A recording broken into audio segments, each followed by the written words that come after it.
بسم الله الرحمن الرحيم. الحمد لله رب العالمين، والصلاة والسلام على سيدنا ونبينا محمد وعلى آله الطيبين الطاهرين، واللعنة الدائمة الأبدية على أعدائهم أجمعين إلى قيام يوم الدين. رب اشرح لي صدري ويسر لي أمري واحلل عقدة من لساني يفقهوا قولي. اللهم صل على محمد وعلى محمد. So we were discussing the rule number 295, and we reached 296. Now, 296 is also talking about certain people having certain type of problem, and it's there like they have this continuous phase of najasat. Now, continuous phase of najasat, there are three types of continuous phase of najasat. You will see it in the book of law of Ayatollah al-Ulama Sayyid Ali Sistani in Minhaj al-Salihin. But these three phases, in summary, there is someone who can get some time, some gap where he can get his purification from the physical purity and metaphysical.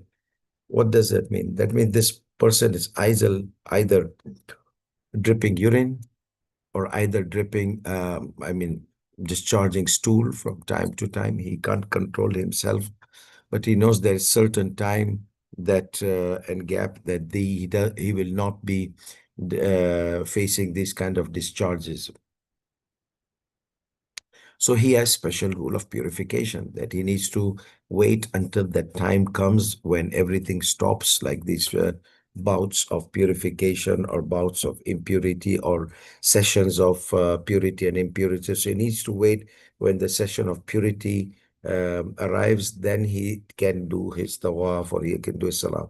There are times, no, he doesn't have time enough for the purity and performing the salat, at least one rak'ah. And then there's third, no, he has some time, but very short time.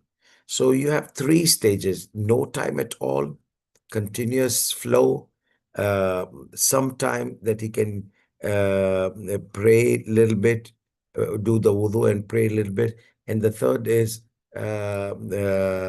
enough time to pray. So no time, some time, enough time. Or we can do it opposite. He has some time that he can pray, at least wudu, and he knows that there's a time. There's a time he can be pure. He knows that I'll be pure, but it's not enough.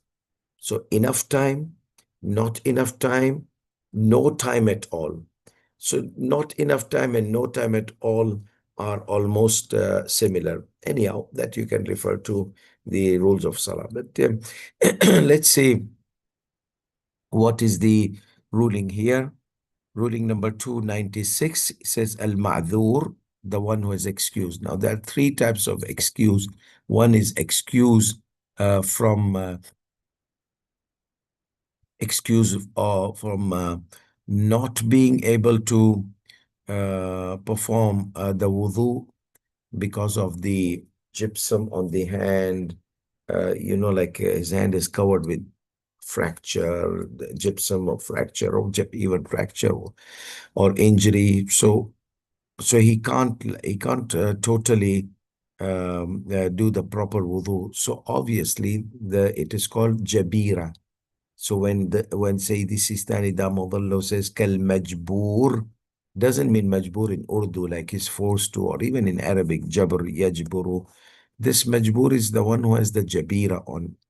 Wal maslus is the dripping of the urine. Wal mabtun is the discharge of the stool, feces.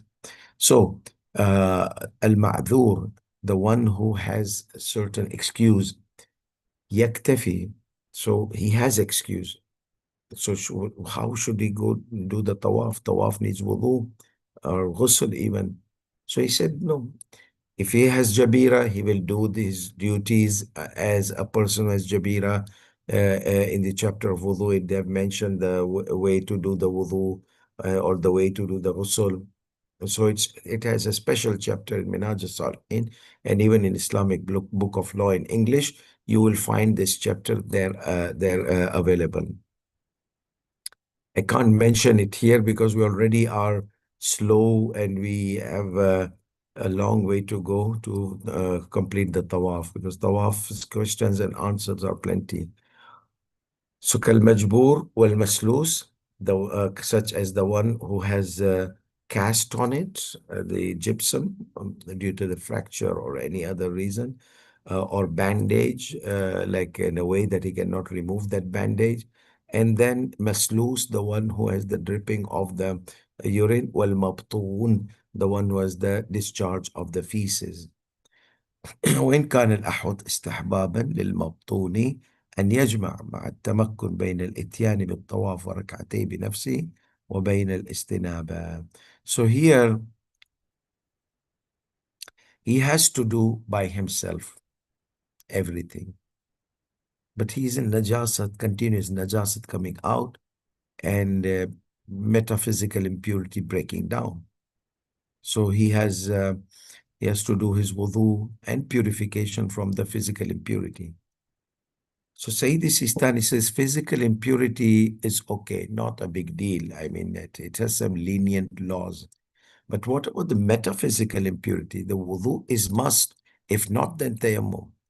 And these people, they have their specific ways of specific rules, because both things are coming out. Physical najasat, and once physical najasat comes out, after purification, it's wudu. So metaphysical najasat. Okay, so he says that um, he does his responsibilities as somebody who has this dripping of the urine, a loose motion, or loose stool discharge, or we leak of the stool. So leak of the urine, leak of the stool, and then the one who is has the cast or gypsum fracture due to the fracture, or bandage due to the injury. So these people, they will do their responsibilities the way they have been given, and they will do the tawaf. Okay. However, he says that it's recommended precaution, especially to the one was the leakage of the urine and the stool, because why there's a najasat issue involved. The one with the jabira is the cast, is clean, pure, but maybe there's bleeding inside or something if it's an injury bandage. But still, it's not like dripping of the najas, like the najasat comes out, wudu becomes invalid. So he says it's recommended precaution for that person to perform his duties as someone who's these things are leaking, and بالإتيان بالطواف وركعتيه بنفسه. It's recommended to combine between his performance of tawaf and 2 rakat salat al-tawaf, and the performance of somebody who can represent him. So he can delegate somebody, and he can do by himself. So 2 people that are doing this is recommended precaution. Say this is Tani says for one is sufficient by himself. However, it's recommended precaution for 2 people to do, for him and delegate someone else. What about this mustahada? Mustahada is not a curse or something like that, but it is kind of like a non-periodic discharge. Like, women, they have period, and period is the minimum is like 3 days, maximum is 10 days. So what about before discharge, before 3 days, and comes and stops for a long time, not small frequent stops. No, a stop, big pause. So there's no continuous 3 days. Okay. And what if it continues more than 10 days? So this, which are not hayd between 3 and 10, and 10 has some details. If it passes 10, then we go backtrack. So those rules are in detail, but I'm just giving you a framework. Then you can check, or she can check her rules in the book of law of Sayyidi Sistani Damadullah, what type of period she has, and what type of istihada she has. Istihada is non-period blood. That means below 3, if it does not continue, and after 10, if it continues. So وأما المستحاضة, so this mustahada woman, non-periodic blood, who has non-periodic discharge, encountering فالأحوط وجوبا لها أن تتوضأ لكل من الطواف وصلاته. So it's obligatory precaution upon her to do the wudu for the tawaf and for its salat. إن كانت الاستحاضة قليلة. Okay, so now what is this qalila? The qalila, I'm not going to go into details. Women, they know their responsibility. So if they put the cotton, okay, the way it is prescribed in the book of law, and they found that cotton has spots, this is considered minor istihada. And then if the blood is covered but it's not dripping, it is called moderate or medium istihada. And then if the blood is covering the cotton and it is dripping, then it is called istihada kathira, major istihada. In the chapter of wudu, we said istihada al-qalila, the one who has dripping on the cotton, she does wudu for every salat, salat al-dhuhr, salat al-asr, and so on.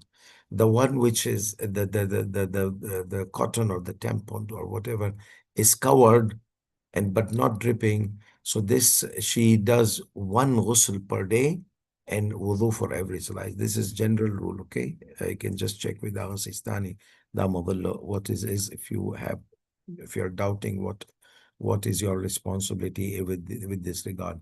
And then the third thing is the major or the plenty, abundant istihaba. In this, the blood drips a lot, okay? In a way that it covers the cotton and then it drips from the cotton.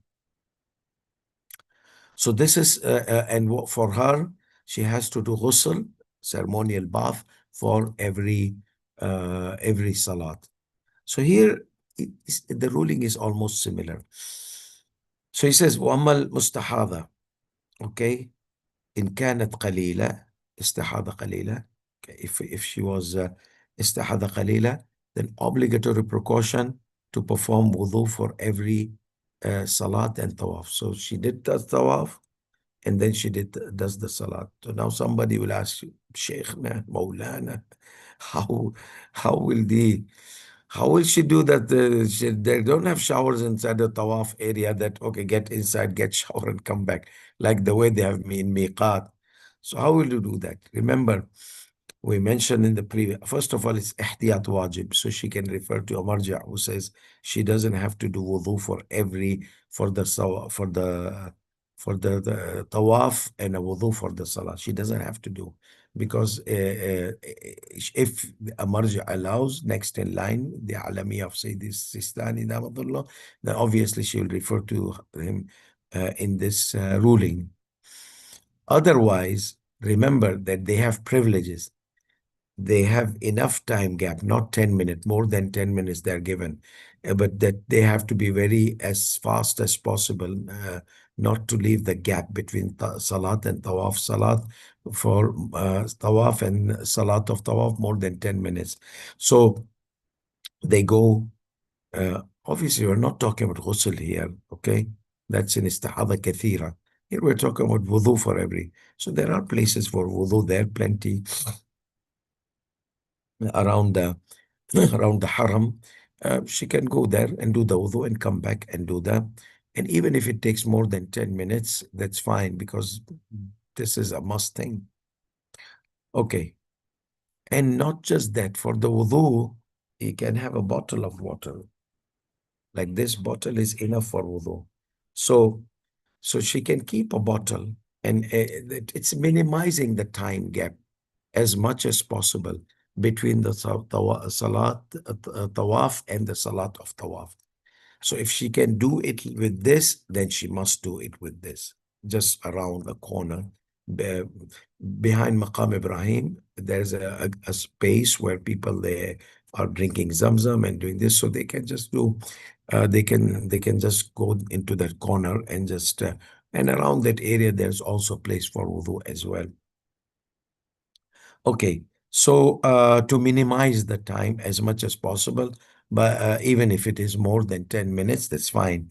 So this is something, the irony will come for the istihad al-kathira. She has to do the ghusl and come back. Yeah. وبين وأما الاستحاضة فالاستحاضة فالأحوط الأحوط. And as for the استحاضة, if it was less, إن كانت قليلة، فالأحوط وجوبا لها أن تتوضأ لكل من الطواف وصلاته.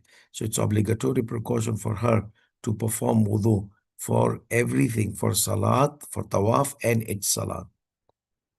Okay, this is for the less istihada. What is for the medium istihada? أن تتوضأ لكل من الطواف وصلاته. أن تغتسل غسلا واحدا. She performs one غسل وتتوضأ لكل منهما. So one غسل, she comes from home with one غسل, with a wudu, and then the one wudu for tawaf and one wudu for salat al-tawaf. So less istihada, only wudu.